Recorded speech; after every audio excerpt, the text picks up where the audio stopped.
दोस्तों नमस्कार। एक और नए वीडियो में आपका स्वागत है।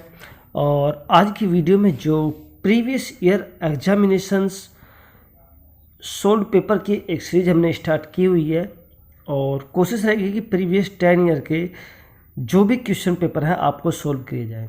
तो दोस्तों आज की वीडियो में हम एक और यूपीटीजीटी प्रीवियस ईयर का जो क्वेश्चन पेपर होगा उसको सोल्व करने जा रहे हैं। और आज की वीडियो में हम सोल्व करेंगे यूपीटीजीटी 2001 का question paper.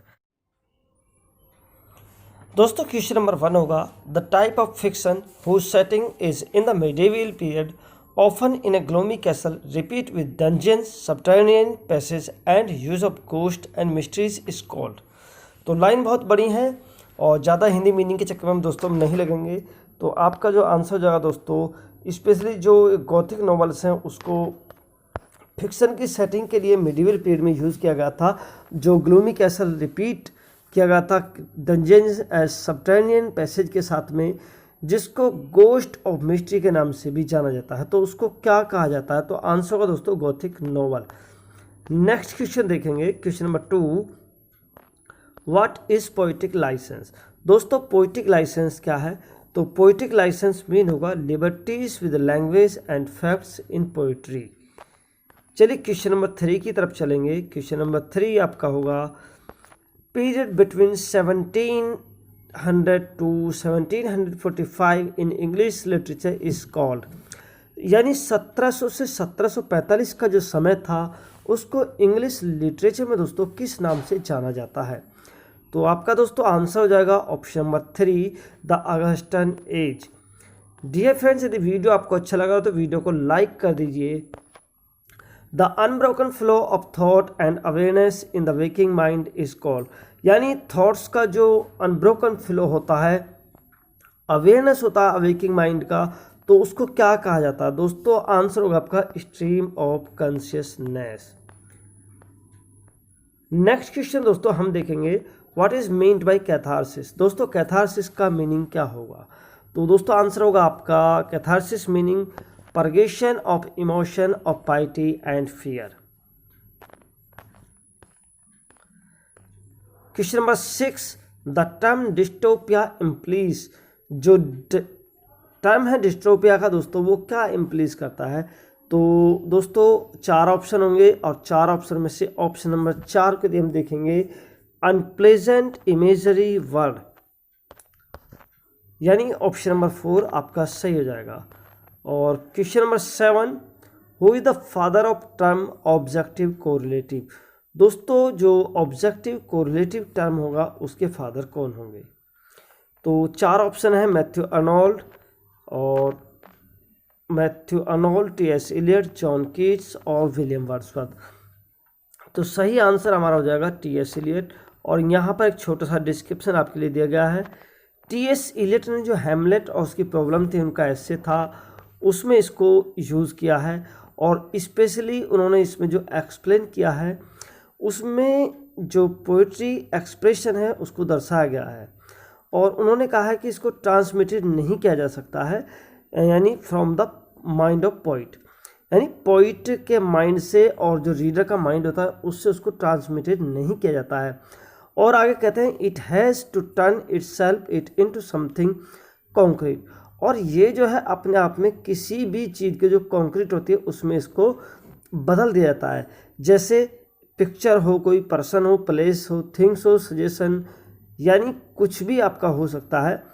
To evoke the same emotion in the reader, यानी जो पॉइंट्स के जो माइंड के थॉट्स होते हैं उन सबको जो है रीडर के मस्तिष्क में भी इवोक किया जा सकता है।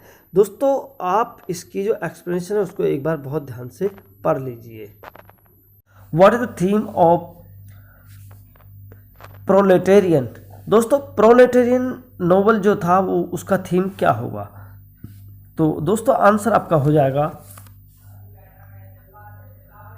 Working class. Question number 9, A character which remains almost unchanged throughout the story is called। एक ऐसा करेक्टर जो लगभग पूरी कहानी के समय जो है अनचेंज रहता है तो उसको बोलेंगे हम फ्लैट करेक्टर। नेक्स्ट क्वेश्चन देखेंगे, व्हाट इज क्लोजेट ड्रामा। दोस्तों क्लोजेट ड्रामा क्या होता है, तो option number B, drama to be read. जितने ज़्यादा क्वेश्चन की प्रैक्टिस आप कर लेंगे दोस्तों, उतना ज़्यादा आप जो है एग्जाम में कॉन्फिडेंस के साथ में जाएंगे। Who is the author of Robinson Crusoe. Robinson Crusoe के जो ऑथर होंगे वो होंगे आपके डैनियल डिफॉय। नेक्स्ट क्वेश्चन देखेंगे, best work of Shakespeare was done. जो शेक्सपियर का सर्वश्रेष्ठ वर्क था वो 1603 के बाद में आया था, तो ऑप्शन नंबर डी आपका सही हो जाएगा। Next question, Venus and Adonis by Shakespeare was written in stanza of. तो वीनस एंड एडोनिस जो है दोस्तों वो 6 लाइन्स स्टेंजा में लिखी गई है। Which drama of Shakespeare was not included in the first folio of 1623 by Heminges and Condell. Hamlet जो हेमिस और कॉन्डेल के द्वारा शेक्सपियर का फर्स्ट फोलियो कहें कि 1623 में पब्लिश हुआ था, तो उसमें शेक्सपियर का कौन सा जो प्ले था वो सम्मिलित नहीं था, ड्रामा था वो सम्मिलित नहीं था। तो आंसर होगा पेरिकल्स। नेक्स्ट क्वेश्चन होगा, it is believed that Shakespeare was found guilty of deer poaching in the garden of. दोस्तों शेक्सपियर को जो है एक हिरन चुराने के दोषी पाया जाता है, ऐसा माना था। तो उन्होंने कहाँ से उसको चुराया था, आंसर होगा आपका Thomas Lucy's garden. Next question आपका होगा, who is the author of the line tiger's heart wrapped in a player's hide about Shakespeare. यानी इस लाइन को शेक्सपियर के विषय में किसने बोला था। डियर फ्रेंड्स, आपका ऑप्शन हो जाएगा डी सही, Robert green.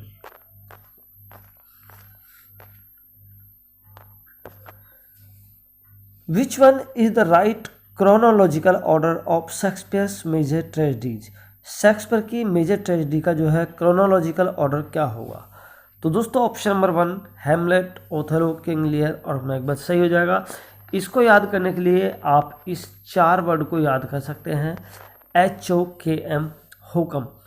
होकम means H for Hamlet, O for Othello, K for King Lear और M for Macbeth. Next question आपका होगा, who called Shakespeare sweetest Shakespeare fancy child. Shakespeare को स्वीटेस्ट शेक्सपियर और fancy child किसने कहा था, तो आंसर होगा जॉन मिल्टन ने। नेक्स्ट क्वेश्चन होगा, from where these lines have been taken and who is the speaker. ये लाइन कहाँ से ली गई है और इनका स्पीकर कौन होगा। As dreams are made on and are little life is rounded with a sleep. तो we are such stuff as dream are made on and our little life is rounded with a sleep. तो ये line दोस्तों ली गई होंगी Tempest से और जिसके राइटर होंगे प्रेस्पेरो। तो ऑप्शन नंबर 4 आपका सही हो जाएगा। Shakespeare was not of an age but for all time was uttered by. बहुत ही फेमस कोट्स है और लगभग जो है हर दूसरे तीसरे एग्जाम में ये जो है रिपीट होती है कि Shakespeare was not of an age but for all time. ये कहा था उनके विषय में बेन जॉनसन ने। दोस्तों ऑप्शन नंबर आपका 3 सही हो जाएगा। और चलिए आगे बढ़ते हैं।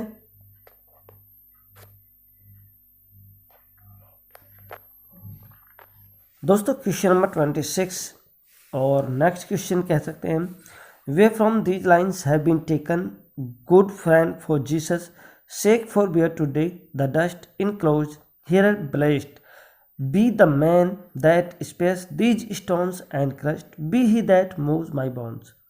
ये लाइन दोस्तों ली गई हैं शेक्सपियर के टॉम से और शेक्सपियर का टॉम जो है एक पिलग्रिमेज इन दिनों में बन गया है क्योंकि एक महान राइटर थे वो। तो ये ली गई है शेक्सपियर के टॉम से। नेक्स्ट क्वेश्चन आपका होगा, where from the lines have been taken. यानी लाइन जो है कहाँ से ली गई। लाइन आपकी होंगी, fear no more the heat of the sun nor the furious winter's rage thou thy worldly task had done, home art gone and taken thy ways. And the answer will be option number 1, Cymbeline. Next question होगा, who express the common judgment of whom he says, I do not remember that any book or person or event in my life ever made so great an impression upon me is the plays of Shakespeare. यानी कि किसने इनको एक common judgement के रूप में express किया है और किसके साथ में इसको शेयर किया है। तो कि मुझे याद नहीं कि किसी बुक ने, किसी व्यक्ति ने, किसी घटना ने मेरे जीवन को जो है इतना महान या इतना इम्प्रेशन बनाया हो जितना कि शेक्सपियर के प्ले के द्वारा हुआ है। तो दोस्तों ऑप्शन नंबर आपका बी सही हो जाएगा, गोथी। नेक्स्ट क्वेश्चन देखेंगे, Hermia is a character in Shakespeare. तो हर्मिया जो होगा दोस्तों मिडसमर नाइट ड्रीम का एक करेक्टर होगा। बहुत ही बेहतरीन स्टोरी है। पिछली वीडियोस में हमने इसके विषय में बहुत अच्छी एक्सप्लेनेशन आपको दी हुई है, तो आप वहाँ से भी इसको देख सकते हैं। नेक्स्ट क्वेश्चन आपको होगा, the line this is the noblest woman of them all is said bye. दोस्तों ये लाइन किसने कही थी कि ये तो सबसे महान जो रोमन है उनमें से एक है। Option number 3, Antonio will be correct answer. और दोस्तों ये लाइन जो ली गई है आपकी जूलियस सीजर से ली गई है, ठीक है ना। ये लाइन आपकी जूलियस सीजर से ली गई है जो कि एक ट्रेजेडी है। चलिए नेक्स्ट क्वेश्चन देखेंगे हम। Milton was born in Bread Street London in the year. Milton का जन्म जो है कब हुआ था? ब्रीड स्ट्रीट लंदन में। तो यहाँ पर जो ऑप्शन होगा दोस्तों वो सी सही हो जाएगा। 1608 में हुआ था और 9 दिसंबर को हुआ था। 44 साल की उम्र में वो अंधे हो गए थे और जो पैराडाइज लॉस्ट है उसके लिए स्पेशली जाने जाते हैं। नेक्स्ट क्वेश्चन होगा, John Milton was blinded in the year 1652, what other event is popular in the year. John Milton साहब जो है कहें कि 1652 में 44 साल की एज में अंधे हो गए थे, उनकी आंखों की रोशनी चली गई थी, हम इस तरह से बोले। तो एक और कौन सा इंसिडेंट था जो उनके साथ में घटित हुआ था? तो उनकी वाइफ, जो पहली वाइफ थी उनकी दोस्तों मैरी पावेल, उसकी भी जो मृत्यु 1652 में हुई थी। मिल्टन साहब ने 3 बार शादी की थी। पहली बार 1642 में, दूसरी बार 1656 में। जो उनकी दूसरी पत्नी थी उसका नाम था कैथरीन वुडकॉक, और तीसरी पत्नी जो थी उनकी, उनसे उन्होंने 1662 में शादी की थी और जिसका नाम था एलिजाबेथन मिन्सुल। नेक्स्ट क्वेश्चन देखेंगे, Lycidas was written in the memory of. Lycidas को लिखा गया दोस्तों, ये लिखा गया है एडवर्ड किंग की याद में। दोस्तों नेक्स्ट क्वेश्चन होगा आपका, who wrote and about whom, thy soul was like a star and dwelt apart. ये लाइन किसने कही है और किसके विषय में कही है? तो आपका आंसर होगा दोस्तों, ये लाइन विलियम वर्ड्सवर्थ के द्वारा कही गई है और उन्होंने इनको मिल्टन के विषय में कहा है। तो इस तरह से आपका ऑप्शन नंबर 3 सही हो जाएगा। चलिए नेक्स्ट क्वेश्चन देखेंगे। नेक्स्ट क्वेश्चन आपका होगा, the age of Milton when he wrote on the morning of Christ nativity was. जिस समय उन्होंने on the morning of Christ nativity लिखी थी दोस्तों, उस समय उनकी एज क्या थी? तो option number 1, 21 years will be correct answer. दोस्तों यहाँ पर जो आंसर था वो आपका 20 था, लेकिन उसको मैंने शुद्ध किया है, 21 ईयर्स उनकी एज थी। नेक्स्ट होगा, when was paradise lost publish. Paradise lost जो है कब पब्लिश हुई थी? तो आंसर होगा 1667। ऑप्शन नंबर डी आपका सही हो जाएगा। और यहाँ से बताना चाहेंगे कि 1665 में पैराडाइज लॉस्ट को दोस्तों उन्होंने लिखकर जो है कंप्लीट कर लिया था। और पहली बार जो है 10 बुक्स में पब्लिश हुई थी और उसके बाद जो है इसको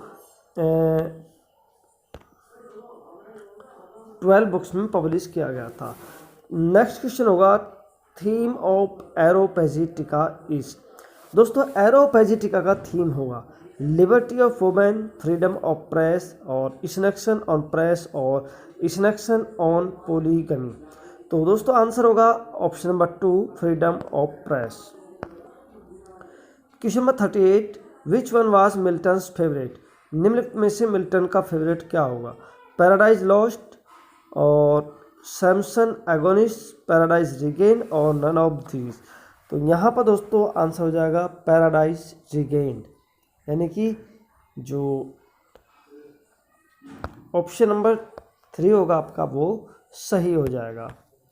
नेक्स्ट क्वेश्चन देखेंगे 39, nothing is here for tears, nothing to wail or knock the breast, no weakness, no contempt, dispraise or blame, nothing but well and fair and what may quiet us in death so noble, where from these lines taken. ये line दोस्तों कहाँ से ली गई है? Line थोड़ी सी बड़ी है, तो यहाँ पर जो आंसर हो जाएगा दोस्तों वो हो जाएगा option number D, Samson agonist से ये लाइन ली गई है। नेक्स्ट क्वेश्चन देखेंगे 40, the literary form of commerce is. तो कॉमर्स को मिल्टन साहब के द्वारा लिखा गया है और इसको दोस्तों मास्क के फॉर्म में लिखा गया है, और मिल्टन साहब के द्वारा लिखा गया एकमात्र जो मास्क होगा वो कॉमर्स है। और नेक्स्ट क्वेश्चन होगा way whom Milton consider is his in poetry.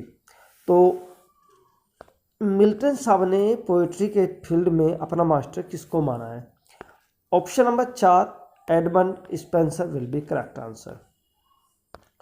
42, lyrical ballads were better appreciated in America than in England. The first edition published in America in year। तो लिरिकल बैलेड्स को जो है appreciate किया गया था दोस्तों America में इंग्लैंड की अपेक्षा। तो अमेरिका में जो इसका पहला एडिशन था वो कब पब्लिश हुआ था? आंसर होगा 1802। नेक्स्ट क्वेश्चन देखेंगे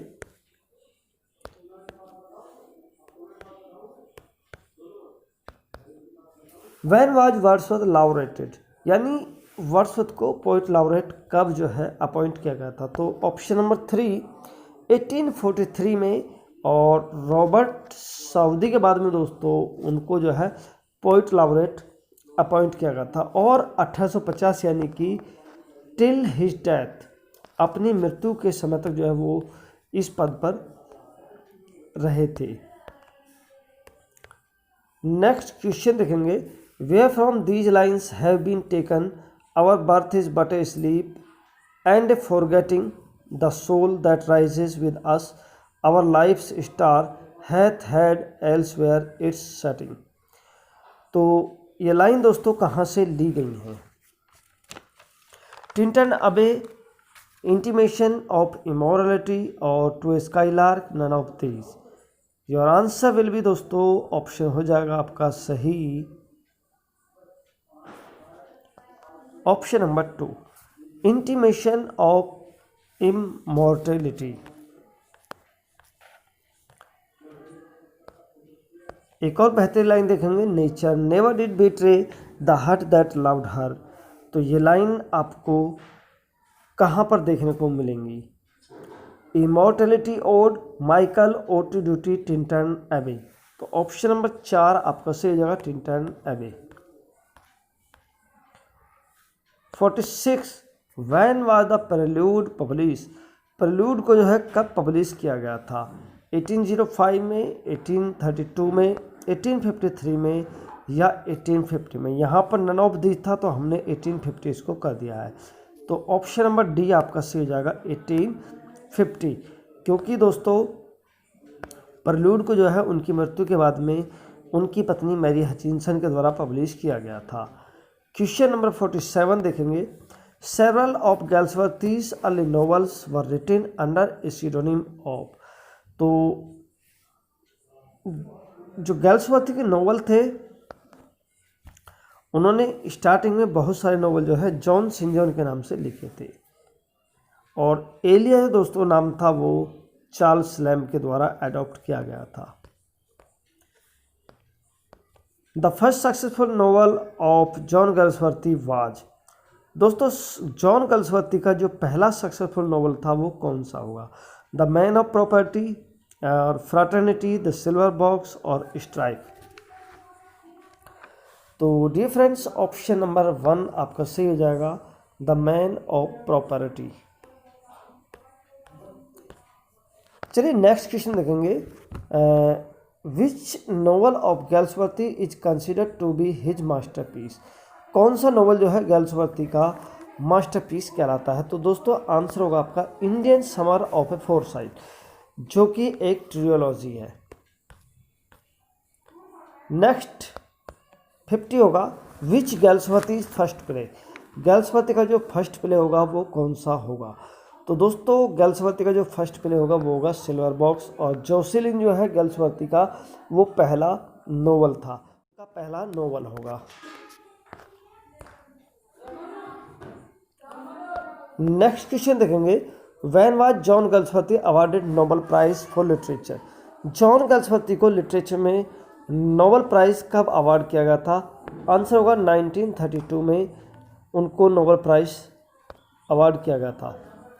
52, the dark flower by John Galsworthy is a. John Galsworthy के द्वारा लिखा गया डार्क फ्लावर क्या होगा? तो ये एक लव नोवेल होगा। तो इस तरह से ऑप्शन नंबर 3 आपका सही हो जाएगा।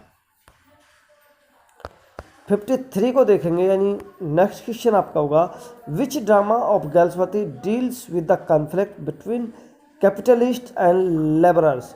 जो लेबरर्स और कैपिटलिस्ट होंगे उनके बीच में जो झगड़ा है, कॉन्फ्लिक्ट है, उसको कौन सा जो ड्रामा है गैल्सवर्दी का वो रिप्रेजेंट करता है?